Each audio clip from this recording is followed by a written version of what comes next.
عادتیں نسلوں کا پتہ دیتی ہیں۔ ایک بادشاہ کے دربار میں ایک اجنبی نوکری کی طلب لیے حاضر ہوا۔ قابلیت پوچھی گئی، کہا سیاسی ہوں۔ عربی میں سیاسی افہام و تفہیم سے مسئلہ حل کرنے والے معاملہ فہم کو کہتے ہیں۔ بادشاہ کے پاس سیاست دانوں کی بھرمار تھی۔ اسے خاص گھوڑوں کے استبل کا انچارج بنا لیا، جو حال ہی میں فوت ہو چکا تھا۔ چند دن بعد بادشاہ نے اس سے اپنے سب سے مہنگے اور عزیز گھوڑے کے متعلق دریافت کیا۔ اس نے کہا نسلی نہیں ہے۔ بادشاہ کو تعجب ہوا۔ اس نے جنگل سے سائز کو بلا کر دریافت کیا۔ اس نے بتایا گھوڑا نسلی ہے، لیکن اس کی پیدائش پر اس کی ماں مر گئی تھی۔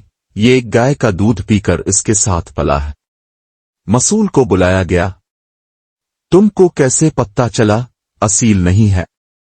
اس نے کہا جب یہ گھاس کھاتا ہے تو گایوں کی طرح سر نیچے کر کے، جبکہ نسلی گھوڑا گھاس منہ میں لے کر سر اٹھا لیتا ہے۔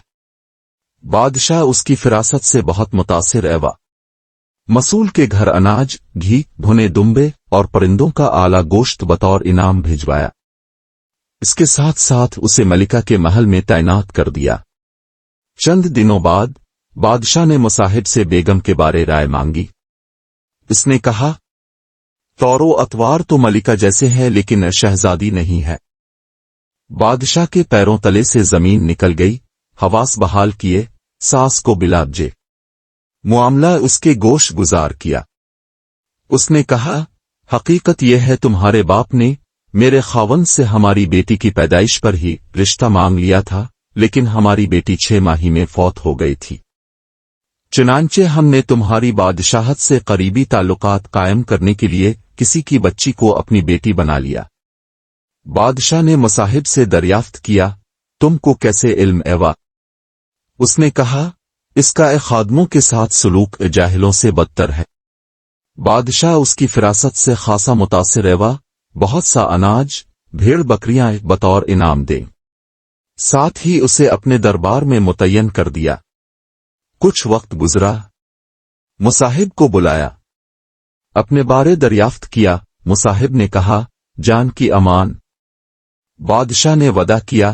اس نے کہا نہ تو تم بادشاہ زادے ہو، نہ تمہارا چلن بادشاہوں والا ہے۔ بادشاہ کو تاؤ آیا، مگر جان کی امان دے چکا تھا۔ سیدھا والدہ کے محل پہنچا۔ والدہ نے کہا یہ سچ ہے، تم ایک چرواہے کے بیٹے ہو، ہماری اولاد نہیں تھی تو تمہیں لے کر پالا۔ بادشاہ نے مصاحب کو بلایا، پوچھا بتا تجھے کیسے علم ہوا؟ اس نے کہا بادشاہ جب کسی کو انعام و اکرام دیا کرتے ہیں تو ہیرے موتی جواہرات کی شکل میں دیتے ہیں، لیکن آپ بھیڑ بکریاں کھانے پینے کی چیزیں عنایت کرتے ہیں۔ یہ اسلوب بادشاہ زادے کا نہیں، کسی چرواہے کے بیٹے کا ہی ہو سکتا ہے۔ عادتیں نسلوں کا پتہ دیتی ہیں۔ عادات، اخلاق اور طرز عمل خون اور نسل دونوں کی پہچان کرا دیتے ہیں۔